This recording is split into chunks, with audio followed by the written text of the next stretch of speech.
परिचय। क्या तुम कुछ लिखोगी? हाँ, मुझे बताओ क्या लिखना है। तो लिखो, x एक संख्या है। x में स्वयं x गुणा करने पर जो संख्या हमें मिलेगी, मेरे पास ठीक उतनी ही किताबें हैं। ठीक है। अब तुम्हारे पास जो संख्या है वो x से 2 गुनी है और हमारे मित्र के पास 2 किताबें हैं। अब सभी किताबों की संख्या जोड़ लो और बताओ कि तुम्हें क्या व्यंजक मिला। रुको, मुझे कहीं लिखने दो। एक संख्या x है। यदि हम x में स्वयं x का गुणा करें तो हमें x वर्ग मिलता है, इसलिए हमारे पास x वर्ग किताबें हैं। और मेरे पास जो संख्या है वो 2x है और हमारे मित्र के पास 2 किताबें हैं। ठीक, और इनके योग से हमें ये व्यंजक मिलेगा। क्या तुम जानती हो कि व्यंजक किसे कहते हैं? नहीं, लेकिन मुझे बहुत सुरुचिपूर्ण लग रहा है। ये प्रश्न एक बहुपद था। आओ मैं तुम्हें विस्तार से समझाती हूँ। उद्देश्य। इस पाठ के अंत में आप निम्न करने में सक्षम हो जाएंगे। एक चर राशि वाले बहुपद लिखना, बहुपदों के गुणों की व्याख्या करना, बहुपदों में शून्यों की संख्या लिखना, शेषफल प्रमेय की व्याख्या करना, बहुपदों का गुणनखंड करना, बीजीय सर्वसमीकाओं को लिखना और बहुपदों से संबंधित प्रश्नों को हल करना।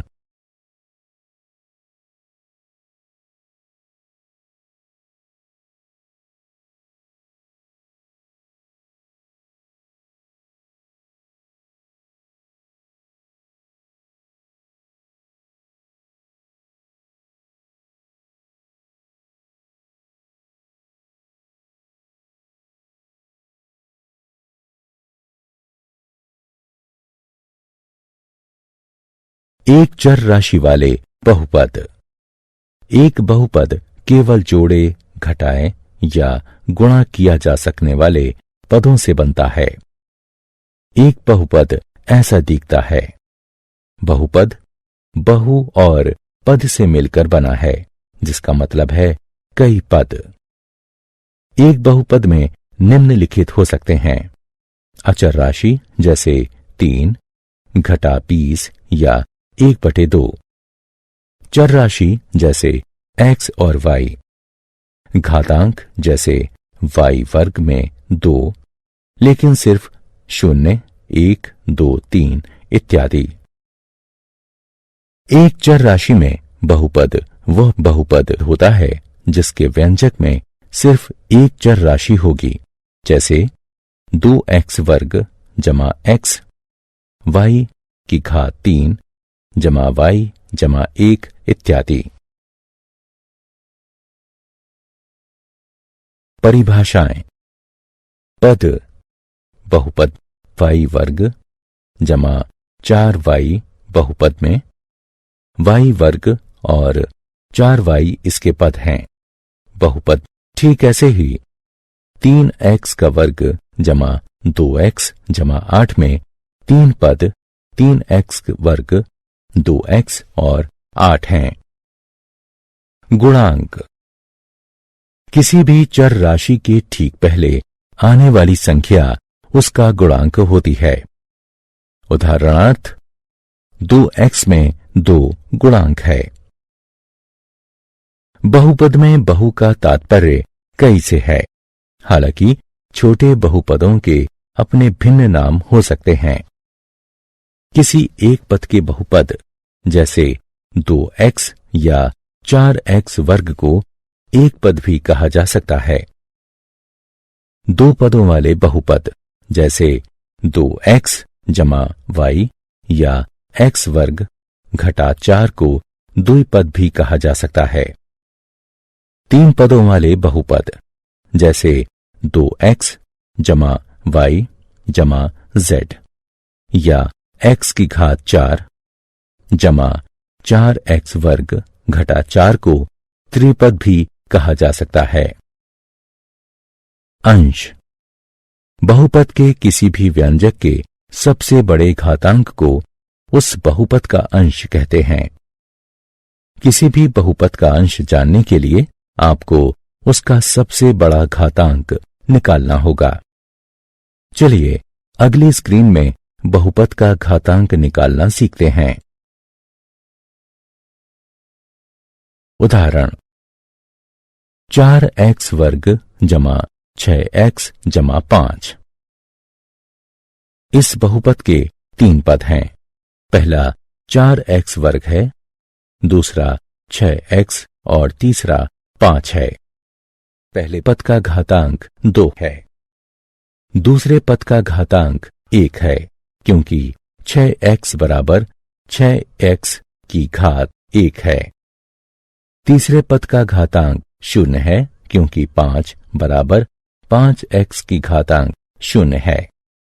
और किसी भी चर अचर राशि का घातांक यदि 0 है तो वह राशि हमेशा 1 के बराबर होगी। इस प्रकार 5x की घातांक 0 बराबर 5 गुणा x की घातांक 0 बराबर 5 गुणा 1 बराबर 5। क्योंकि सबसे बड़ा घातांक 2 है, इसलिए 4x वर्ग जमा 6x जमा 5 का अंश 2 होगा। बहुपद का अंश वह बहुपद जिसका अंश 1 हो रेखीय बहुपद कहलाता है। इसका सामान्य स्वरूप ax जमा b है, जहां a और b अचर राशियां हैं और a 0 के बराबर नहीं है। वह बहुपद जिसका अंश 2 हो वर्गीय बहुपद कहलाता है। इसका सामान्य स्वरूप ax वर्ग जमा bx जमा c है, जहां a, b और c अचर राशियां हैं और a 0 के बराबर नहीं है। वह बहुपद जिसका अंश 3 हो त्रिघातीय बहुपद कहलाता है। इसका सामान्य स्वरूप ax की घात 3 जमा bx वर्ग जमा cx जमा d है, जहां a, b, c और d अचर राशियां हैं और a 0 के बराबर नहीं है।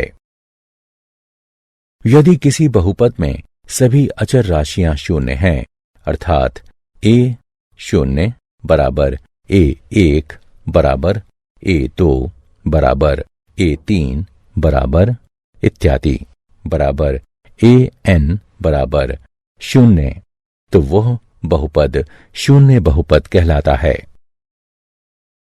0 बहुपद को 0 से दर्शाते हैं। 0 बहुपद का अंश परिभाषित नहीं है। बहुपद के 0 बहुपदों की चर राशियों के आधार पर हम उन्हें p, x, qx, py आदि तरह से दिखाते हैं। उदाहरणार्थ py बराबर y की घात 3 जमा y जमा 1, ry बराबर 2 घटा y वर्ग जमा 6y की घात 5। अब इस बहुपद को देखें। qy बराबर 2y की घात 3 घटा 5y वर्ग जमा 3y घटा 6। यदि हम y का मान 1 रख दें तो हमें यह प्राप्त होगा, जो 2 घटा 5 जमा 3 घटा 6 यानी घटा 6 के बराबर होगा। इसलिए y बराबर 1 रखने पर qy का मान घटा 6 होगा। अब हमें py बराबर y जमा 1 को हल करना चाहिए। y का मान 1 रखने पर हमें p बराबर 2 प्राप्त होगा। अब y का मान ऋण 1 रखने पर हमें p ऋण 1 बराबर -1 जमा 1 मिलता है, जो 0 के बराबर है। चूंकि p घटा 1 बराबर 0 है, इसलिए हम कह सकते हैं कि बहुपद py का 0 घटा 1 है। बहुपदों के शून्य को बहुपदों का मूल भी कहते हैं। एक अशून्य अचर बहुपद का कोई शून्य नहीं होता। एक रेखीय बहुपद का केवल एक शून्य होता है। उदाहरण, देखिए और बताइए कि घटा 4 और 4 बहुपद x घटा 4 के शून्य हैं या नहीं। हल, माना कि px बराबर x घटा 4। घटा 4 के मान को प्रतिस्थापित करने पर हमें p घटा 4 बराबर घटा 4 घटा 4 बराबर घटा 8 मिलता है। 4 के मान को प्रतिस्थापित करने पर हमें p4 बराबर 4 घटा 4 बराबर 0 मिलता है। हम देख चुके हैं कि p घटा 4 बराबर घटा 8 और p4 बराबर 0 है। इसलिए 4 तो x घटा 4 का 0 है, लेकिन घटा 4 नहीं है। चलिए अब हम बहुपद QU बराबर 2U जमा 1 का 0 निकालते हैं। हल, किसी भी बहुपद का 0 निकालना किसी समीकरण को हल करने जैसा ही है, इसलिए हम px बराबर 0 को हल करेंगे। इसलिए 2u जमा 1 बराबर 0 हमें u बराबर घटा 1/2 यह परिणाम देता है।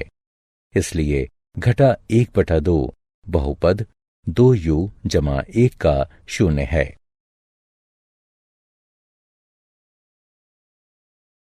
शेषफल प्रमेय। अंकगणित में हम कैसे भाग देते थे, जहां हमें याद है। उदाहरणार्थ, 7 को 2 से भाग देने पर 3 आता है और शेषफल 1 बचता है। भाग के प्रत्येक हिस्से का एक नाम है। भाज्य, भाजक, भागफल, शेषफल। इसे इस रूप में भी लिखा जा सकता है। भाज्य बराबर भाजक गुणा भागफल जमा शेषफल। ठीक इसी तरह हम बहुपदों को भी विभाजित कर सकते हैं।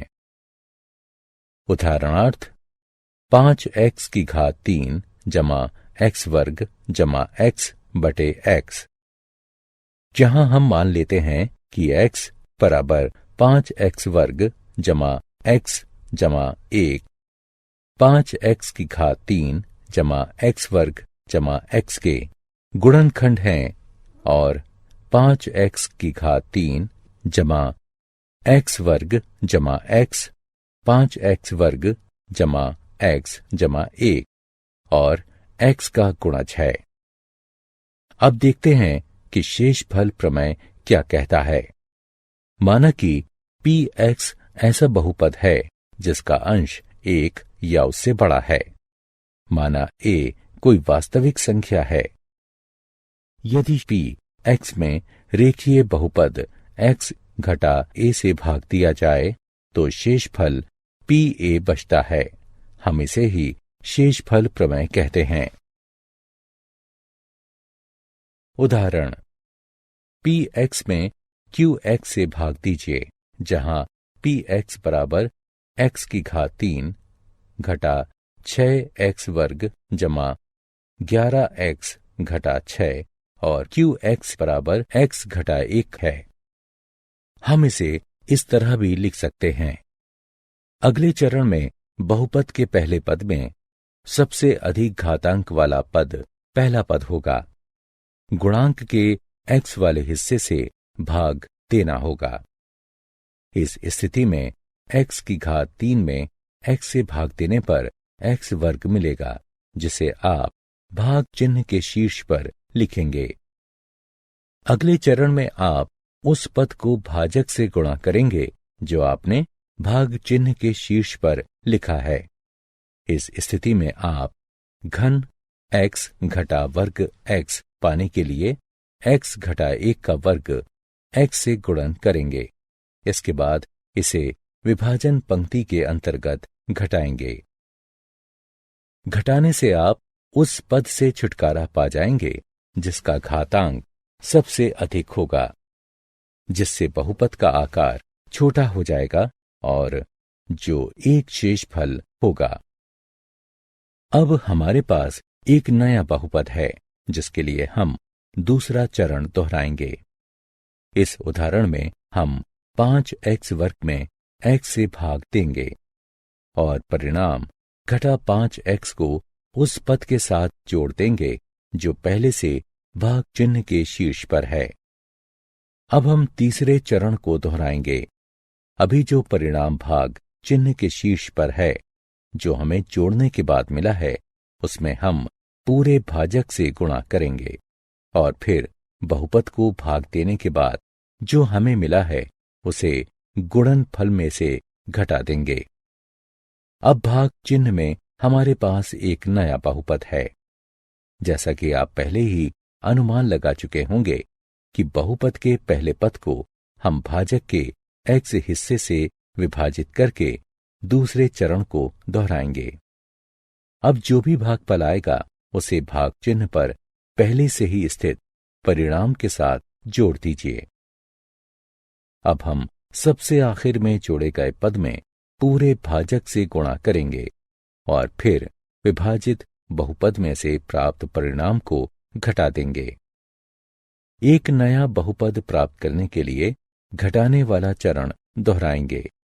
यहां प्राप्त शेष फल 0 है क्योंकि हम px को गुणक x ऋण 1 से पूरी तरह विभाजित कर चुके हैं।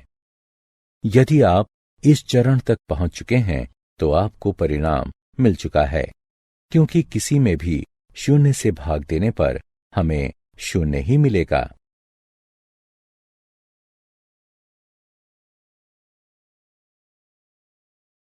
दो x की घात 4 जमा x की घात 3 घटा x वर्ग जमा x जमा 3 में x घटा 1 से भाग देने पर शेष फल क्या होगा?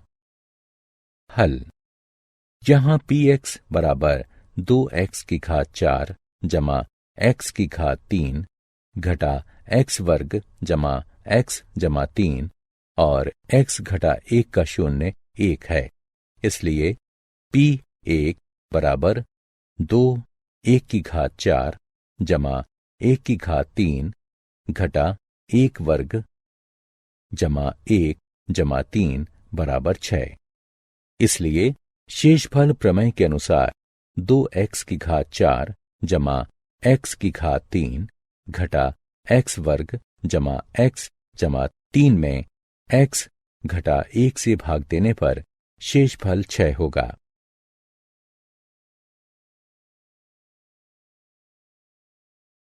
बहुपद का गुणनखंड।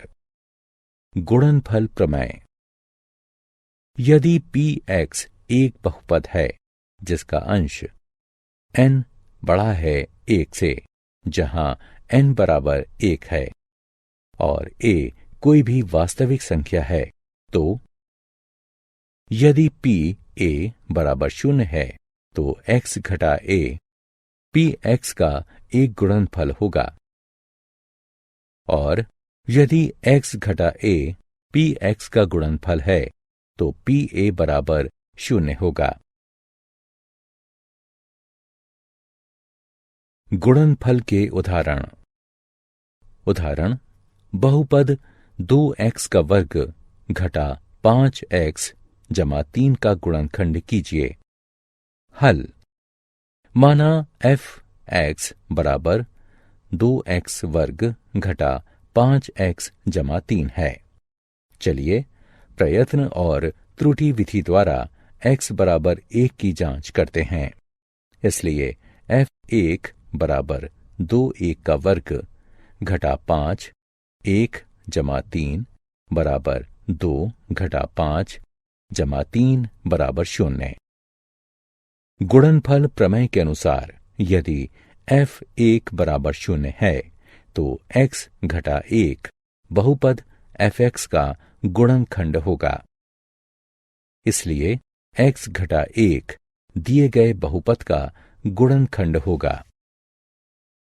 दिए गए बहुपद में x घटा 1 से भाग देने पर हमें 2x घटा 3 मिलता है।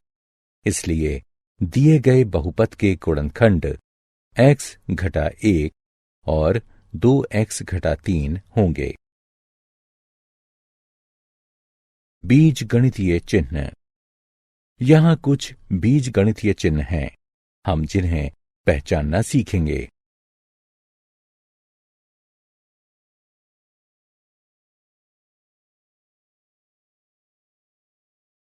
उदाहरण, सीधा सीधा गुणा किए बिना 107 गुणा 104 का मान बताइए। हल। समीकरण की गणना करके हल करने पर हमें 11128 प्राप्त होगा।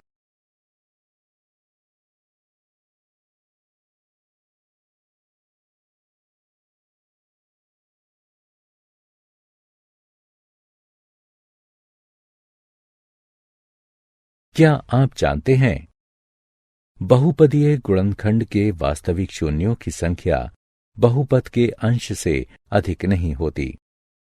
एक बहुपद के वास्तविक शून्यों की संख्या उस बहुपद के अंश के बराबर या अंश से 2 के गुणनफल में कम की संख्या के बराबर होगी। इसलिए 6 अंश के बहुपद के वास्तविक शून्यों की संख्या 6, 4, 2 या 0 होगी तथा 5 अंश के बहुपद के वास्तविक शून्यों की संख्या 5, 3 या 1 होगी। विषम अंश के सभी बहुपदों का कम से कम एक वास्तविक शून्य होता है। यह तथ्य ऊपर कही गई बातों के आधार पर निकला है। किसी बहुपद का सबसे बड़ा अंश टर्निंग पॉइंट्स कम से कम 1 अधिक होना चाहिए।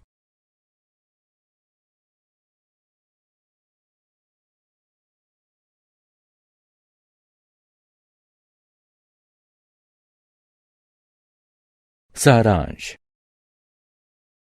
आइए हमने जो कुछ सीखा है उसे संक्षेप में दोहराएं। एक बहुपद px एक चर राशि x में x रूपों में एक बीजीय अभिव्यक्ति है।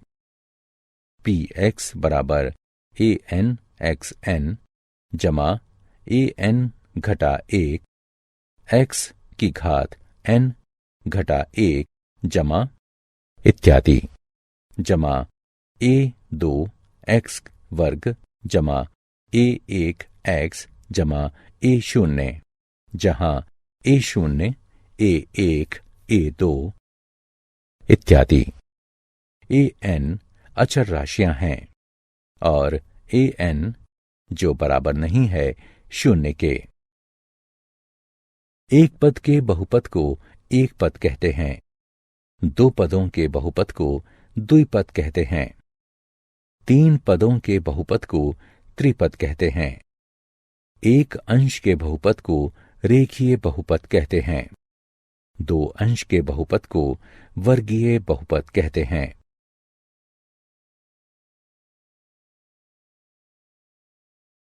तीन अंशों के बहुपद को त्रिघातीय बहुपद कहते हैं। यदि pa बराबर 0 है तो एक वास्तविक संख्या a एक बहुपद px का 0 होगी। इस स्थिति में a समीकरण px बराबर 0 का मूल कहा जाता है। एक चर राशि वाले हर रेखीय बहुपद का एक विशिष्ट 0 होता है। एक अचर राशि जो 0 नहीं है, इसके बहुपद का कोई 0 नहीं होता और हर वास्तविक संख्या का 0 बहुपद का एक 0 है। शेषफल प्रमेय। px कोई बहुपद है जिसका अंश 1 या उससे बड़ी कोई भी वास्तविक संख्या है। यदि px में रेखीय बहुपद x घटा a से भाग दिया जाए तो शेषफल pa बचता है। गुणनफल प्रमेय। यदि पी ए बराबर 0 है तो x घटा a पी एक्स का एक गुणनफल होगा और x घटा a पी एक्स का गुणनफल है तो पी ए बराबर 0 होगा।